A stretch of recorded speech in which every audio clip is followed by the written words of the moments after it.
రాష్ట్రంలో 600-700 మండలాల్లో 600-700 గ్రామాలు ర్యాండమ్గా 1 గంటలో తీయచ్చు రికార్డ్. 1 అవర్ చాలు. ఓ నిర్దిష్టమైన గ్రామం. మీరందరూ కూడా వ్యవసాయ కుటుంబాల నుంచి వచ్చిన వారే.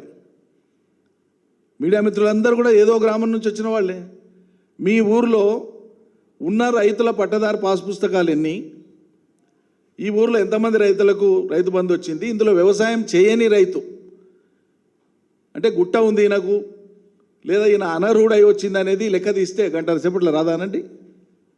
నిజంగానే ఉంటే 1-6 ఎక్కడైనా ఉంటే ఉండవచ్చు, అది ప్రభుత్వ తప్పిదం కాదు. 1-6 నిజంగానే ఆయన ఉంటే దాన్ని సవరించవచ్చు, ఎప్పుడైనా సవరించవచ్చు.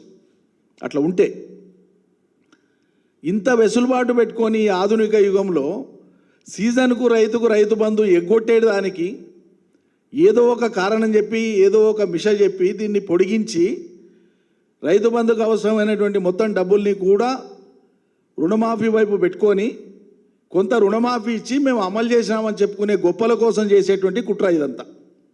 అంటే ఓ దిక్కు రైతుల గొంతు కోసుకుంటా ఇంకో దిక్కు తడిగుడ్డ వేసేటువంటి ప్రయత్నం చేయడం ఇది.